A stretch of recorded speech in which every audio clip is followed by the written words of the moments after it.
우리 다 같이 사도신경으로 신앙 고백합니다.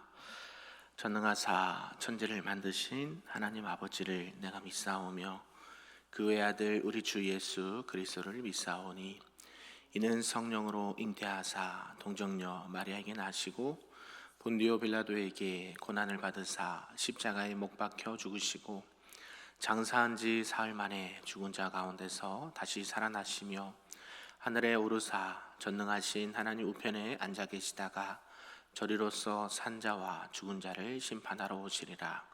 성령을 믿사오며 거룩한 공예와 성도가 서로 교통하는 것과 죄를 사하여 주시는 것과 몸이 다시 사는 것과 영원히 사는 것을 믿사옵나이다. 아멘. 우리 다 같이 찬송 435장 나의 영원하신 기업 찬송합니다.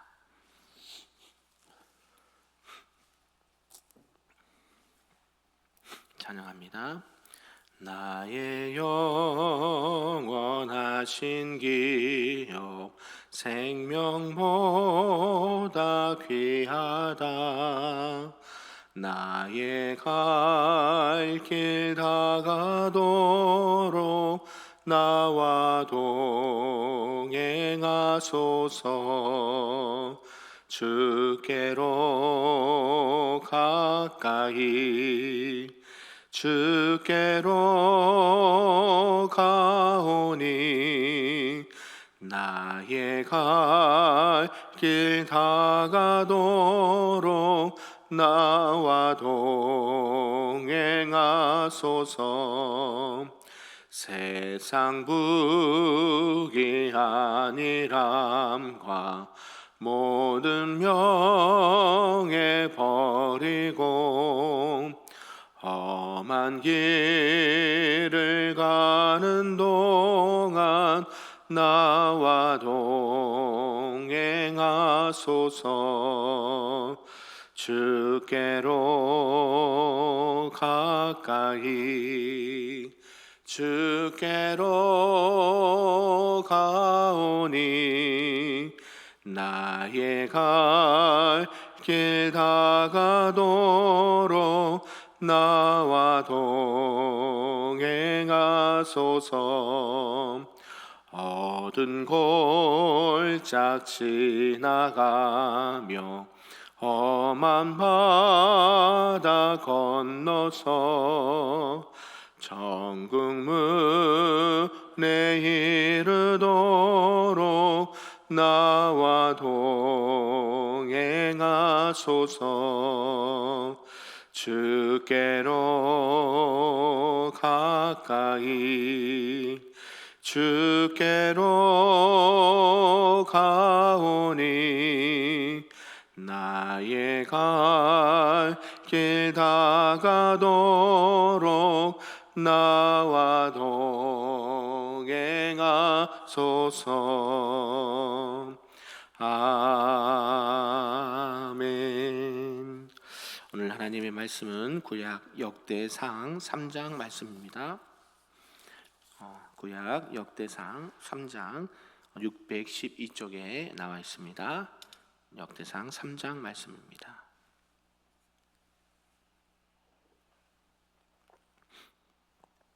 한 절씩 교독합니다. 다윗이 헤브론에서 낳은 아들들은 이러하니 맏아들은 암논이라 이스라엘 여인 아히노함의 소생이요 둘째는 다니엘이라 갈멜 여인 아비가일의 소생이요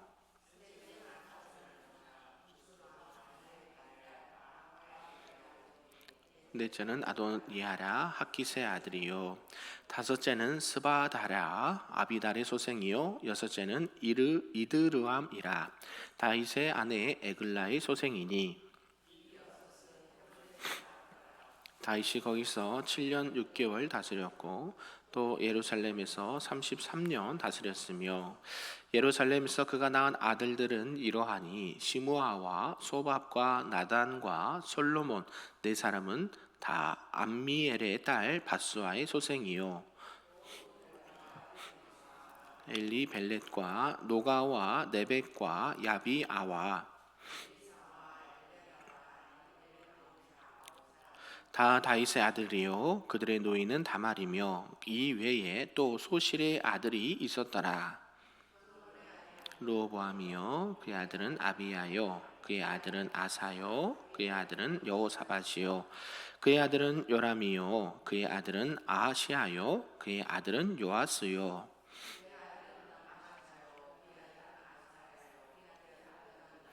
그의 아들은 아하스요 그의 아들은 히스기야요 그의 아들은 므낫세요 요시야의 아들들은 맏아들 요하난과 둘째 요아김과 셋째 시드기야와 넷째 살룸이요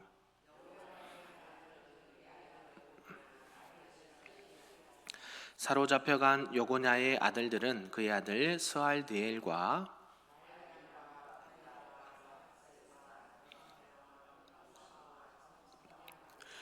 부다야의 아들들은 스룹바벨이요 시므이요 스룹바벨의 아들은 무술람과 하나냐와 그의 매제 슬로밋과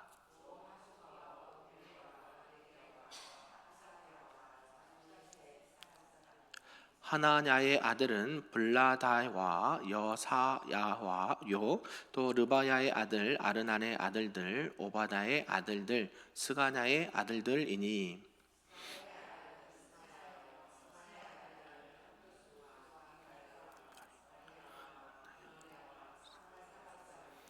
느아랴의 아들은 예료의 네와 히스기야와 아스리감 세 사람이요 같이 있습니다. 에로의 에네의 아들들은 호다위야와 엘리아십과 블라야와 아굽과 요하난과 들라야와 아나니 일곱 사람이더라. 아멘. 할렐루야. 아멘. 오늘 새벽에도 하나님의 크신 은혜가 우리 모두에게 충만하시기를 주님의 이름으로 축복합니다. 네, 오늘은 이제 역대상 3장 말씀이고요. 다윗의 가계의 후손들을 쭉 말씀을 하고 있습니다. 특별히 이제 역대기 상하의 중심이 되는 바로 다윗 그 가계를 오늘은 좀 다루고 있습니다. 이제 앞에 2장에서 열거된 이 다윗 왕의 아버지인 이새까지의 족보에 이어서 오늘 다윗의 가계가 이렇게 소개되고 있습니다. 앞에 전반부는 9절까지는 이제 다윗의 아내와 이 첩에서 난 모든 아들들을 소개를 하고 있고요. 10절에서 16절까지는 이제 솔로몬부터 여고냐와 시드기야까지 이 다윗 가문의 왕들을 기록을 하고 있습니다. 그리고 17절에서 21절까지는 이제 예루살렘 멸망 후에 스룹바벨의 손자까지인 여고냐의 후손들이 기록되어 있고요. 끝으로 이렇게 22절에서 끝절까지는 이제 네 세대에 이어지는 이 스가냐의 후손들이 기록되어 있습니다. 네, 오늘 이렇게 역대상 3장은요. 이 다윗 왕조에 초점이 맞춰지고 있고요. 또 다윗 왕조를 통해서 구속사 하나님께서 인륜을 구원하시고자 예수 그리스도 메시아를 보내시기 위한 그 모든 역사의 출발점이 바로 이 다윗 가문으로 다윗과의 언약으로부터 이렇게 이어지고 또 그 비중이 크다라고 볼 수가 있습니다. 특별히 이제 유다 자손의 족보가 자세하게 이렇게 기록된 후에 이제는 그 자손들을 기록을 하고 있다는 것이죠. BC 1000년경부터 이 다윗의 치세에서부터 BC 400년경에 이 스룹바벨의 손자까지 이렇게 쭉 이렇게 소개를 하고 있습니다. 그러면서 이제 유다 자손들의 족보를 기록하고 또 다윗의 가계가 이 한 장에 걸쳐서 소개를 하고 있다라는 것이죠. 이것은 무엇을 또 의미할까요? 다윗의 가문에 하나님께서 복을 주셨다.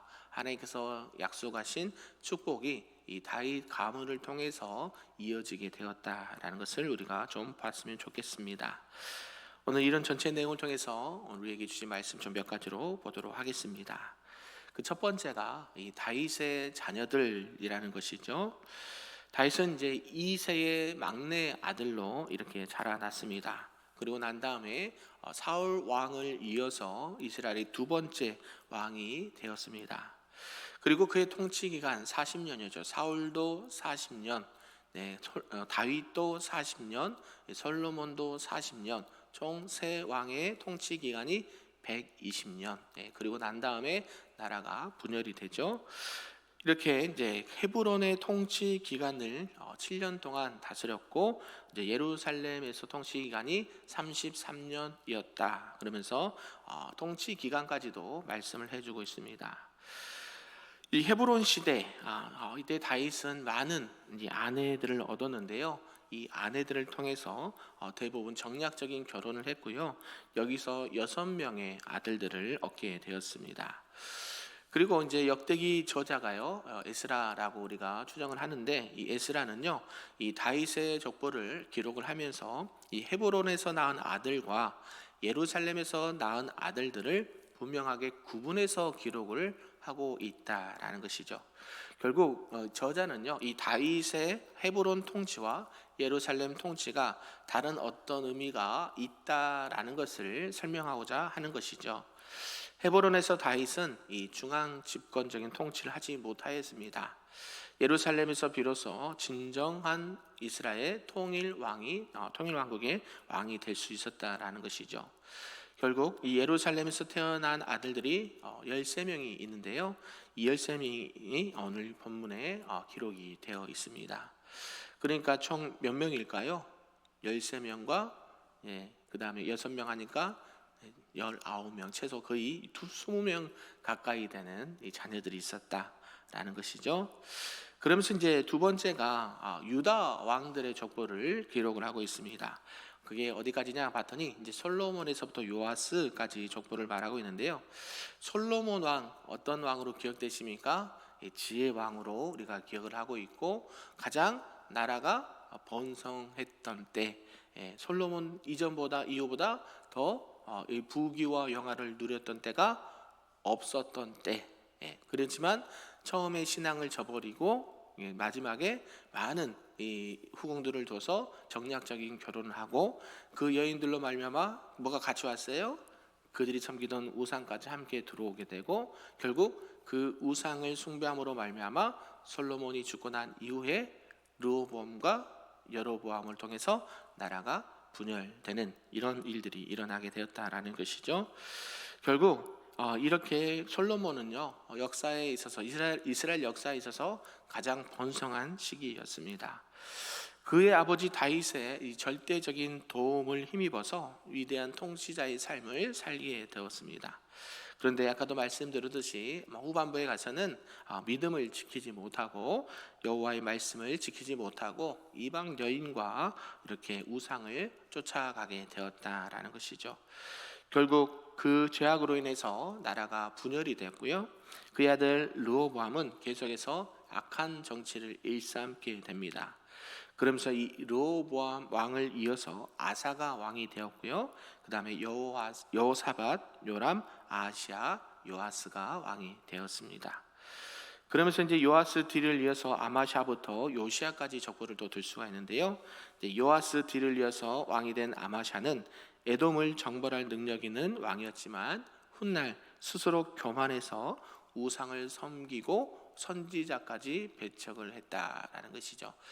그래도 우리가 앞에 열왕기 상하를 이렇게 쭉 이렇게 읽어왔기 때문에 그렇게 막 어렵게 다가오지는 않을 거예요. 그런 다음에 이 아사랴는 우시야라는 다른 이름을 가지고 있는 왕이었습니다. 그리고 히스기야는 선한 왕 중에 한 사람으로 꼽혔죠. 우리가 잘 알고 있는 히스기야가 뭐가 생각납니까? 생명이 연장됐던, 그리고 종교개혁을 또 많은 개혁을 일으켜서 하나님 보시기에 정직히 행했던 그런 왕이었습니다.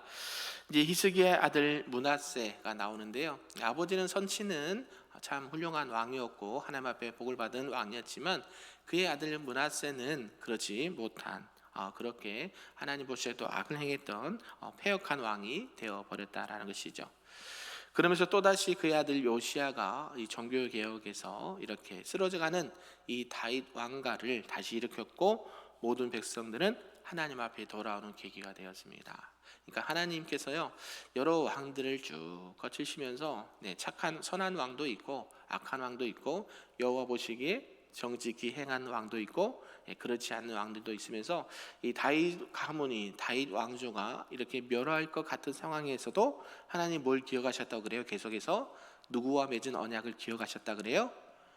다윗과 맺은 언약을 기억하셔서 그래도 용서해주자, 저들 다시 살려주자, 저들의 대를 이어주자. 하나님은 약속에 언약에 신실하신 분이시기 때문에 이 다윗과 있던 언약을 저버리지 않았습니다. 그러면서 많은 후대 왕들이 뭐라고 이렇게 역사가 기록합니까?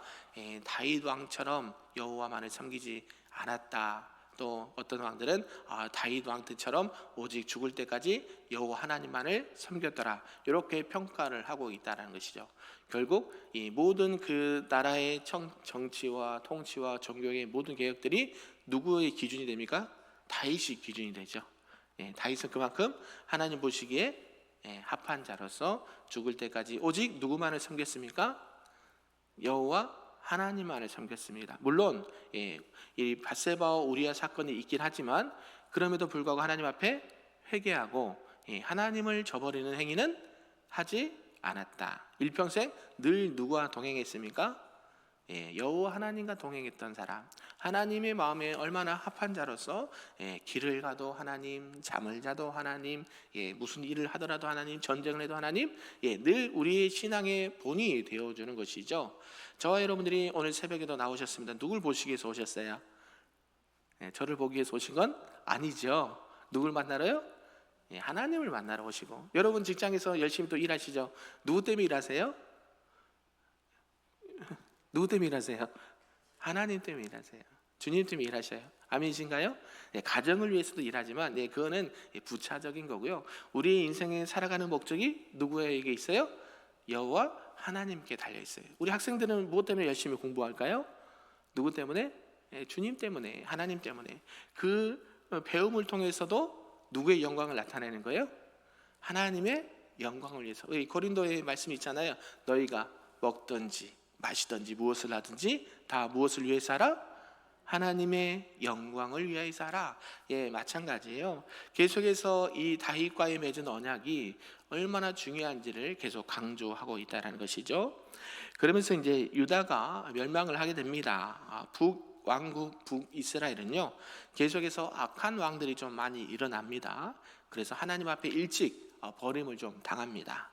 그러나 이제 남왕국은 북이스라엘보다 약 130년 정도 늦게 멸망하긴 하지만 그래도 하나님께서 이 남왕국 유다를 다윗 혈통으로 인해서 맺어진 이 유다 왕국을 더 오랫동안 보호해 주셨다라는 것이죠.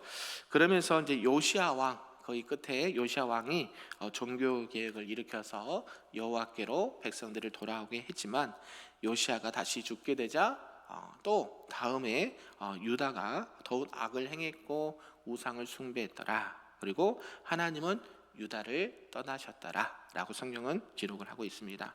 결국 이 남유다 왕국은 바벨론의 침략을 받게 되고 멸망하게 되고 마지막 왕 무슨 왕입니까? 누구 왕입니까? 시드기야. 눈도 뽑히고 자녀들도 저기 타국에 가서 총에 노예 생활을 했다라는 이 비참한 최후가 기록되어 있다라는 것이죠. 그러면서 세 번째가 이제 포로 후에 이 다윗의 자손들을 말합니다. 우리는 아직 여기는 나가지 않았죠. 그렇죠? 지금 나라가 멸망한 것까지인데 포로 이후의 자손들은 얘기하지 않거든요. 그런데 미리 역대상에는 기록을 하고 있습니다. 이 남왕국 유다의 멸망으로 이 다윗의 후손들은 왕위를 잊지 못했지만 하나님께서는 다윗과 맺은 언약을 기억하시고 그들을 징계는 하셨지만 아주 멸하지는 않으셨다. 우리 자녀들 혼낼 때 있죠. 훈계할 때 있잖아요. 저만 있나요? 그러면 된다 안 된다 하면서 때로는 사랑의 매도 들고 이렇게 훈계도 하지만은 그것이 뭐 어떤 게 자녀들이 정말 잘 되라고 하는 겁니까? 못 되라고 하는 겁니까? 잘 되라고 하는 거죠. 화가 나잖아요. 부모로서 안타깝잖아요. 그래서 때로는 매도도 회초리도 들고 권면도 하지만 자녀들이 잘 되기 위해서 그러게 하는 것이지 그 징계가 자녀가 못 되라라고 하는 것은 아니다라는 것이죠. 여기서도 하나님의 마음을 읽을 수가 있습니다. 남왕국이 멸망했다고 해서 하나님의 이스라엘 백성들을 잊어버리셨을까요? 아니죠. 하나님은 늘 기억하십니다. 내 아들, 내 사랑하는 백성들, 이스라엘 백성들, 유다 백성들 다시 하나님께로 돌아와야 되는데 이 마음을 늘 항상 간직하고 계셨다라는 것이죠. 그러면서 이제 이세 나무 뿌리를 남겨두신 이 하나님의 은혜를 통해서 하나님의 신실하심을 볼 수 있다는 것이죠. 저와 여러분이 살아가고 지금 이 땅 가운데 은혜 가운데 살아가는 것은 누구의 은혜입니까? 하나님의 신실하신 은혜 때문이에요. 하나님은요 예나 지금이나 동일하게 저와 여러분을 사랑하고 계시는 줄로 믿습니다. 저와 여러분에게 때로는 징계도 하시고 매도 드시고 훈계도 하시지만 결국 누구를 위한 거예요?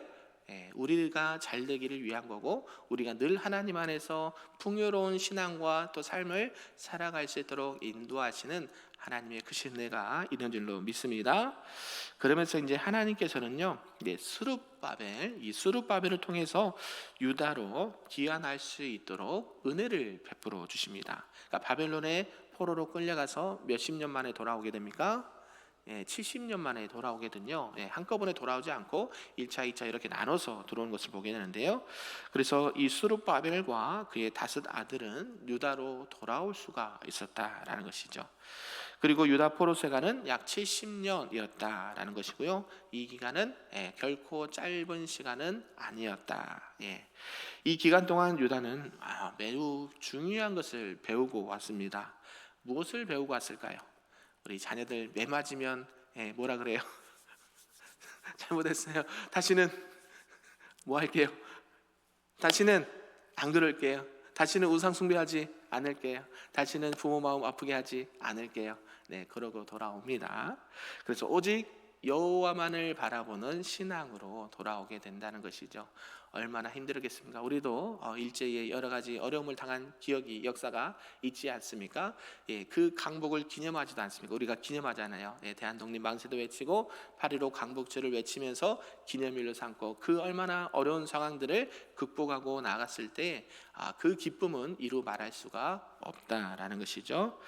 그러면서 이제 이 본장의 끝에는 사로잡혀간 백성들 중에서 여고냐의 자손들의 족보가 기록되어 있습니다.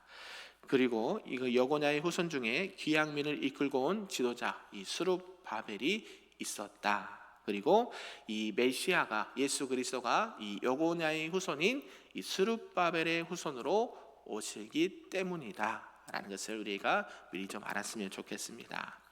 사랑하는 성도 여러분, 오늘도 말씀을 정리하면서 특별히 이제 유다 지파의 족보 중에 이 다윗의 가문의 혈통과 족보와 역사를 잠깐 보았습니다. 수많은 하나님의 사람들이 이 땅에 태어나고 또 세워지고 또 물러나고 결국에는 우리의 모든 역사는 누구의 손에 달려 있습니까? 하나님의 큰 구원의 계획 속에 우리가 살아가는 거예요. 그래서 우리가 늘 말하지 않습니까? 구원론의 얘기에서도 하면서도 이미 우리는 구원은 받았지만 아직 완성되지 않았어요. 언제까지? 주님 오시는 그날까지 우리는 하나님의 백성으로서 어떻게 살아가야 되는지를 분명하게 보여주고 있다라는 것이죠. 우리가 신앙생활하는 게 하루 이틀만 해서 되는 게 아닙니다. 저만 잘한다고 돼서 되는 것도 아니고 우리 사랑하는 후대들도 이 신앙을 본받아서 오직 누구만을 섬기는 가정이 돼야 돼요. 나와 내 집은 오직 여호와 하나님만을 섬기는 가정이 되겠습니다. 또 우리 자녀들이 그러한 신앙으로 살아가길 원합니다. 이렇게 고백하시고 우리가 오늘 말씀을 통해서 하나님은 언약에 신실하신 하나님, 그 언약은 누구에게도 유효해요? 저와 여러분에게도 그대로 유효한 줄로 믿습니다. 그래서 우리가 주님 오시는 그날까지 이 신앙 변치 않고 오직 여호와 하나님 안에서 모든 것을 하실 때에 하나님의 영광을 위해 살아가시는 우리 금백교회 모든 성도님들 되시기를 주님의 이름으로 축복합니다. 아멘. 다 같이 기도하겠습니다. 참으로 좋으신 아버지 하나님 감사합니다. 오늘 전 인류의 역사 속에 특별히 다윗 가문을 통해서 하나님의 구속의 역사와 섭리를 보게 됩니다. 특별히 야곱의 12아들 중에 유다를 택하셨고 그의 후손 가운데 다윗을 택하시면서 많은 하나님의 사람들이 일어나게 되고 또 사라지게 된 것을 보게 되었습니다. 결국 이것은 예수 그리스도가 이 땅에 오시는 모든 과정들을 보여주는 하나님의 큰 구원의 계획이 숨어 있다는 것을 발견하게 됩니다. 우리가 신앙생활 할 때도 그냥 하루하루 살아가는 것 같지만, 나 혼자 신앙생활 하는 것 같지만 우리 모든 신앙의 여정에 하나님의 은혜의 손길이 숨어 있다라는 것을 늘 기억하게 하시고, 우리가 먹든지 마시든지 무슨 일을 하든지 하나님의 영광을 위해 살아가고 오직 여호와 하나님만을 믿는 믿음의 가정과 우리 성도들의 삶이 될 수 있도록 축복하여 주시옵소서. 감사드리며 예수님의 이름으로 기도하옵나이다. 아멘. 하늘에 계신 우리 아버지여, 이름이 거룩히 여김을 받으시오며 나라가 임하시오며 뜻이 하늘에서 이루어진 것 같이 땅에서도 이루어지리다.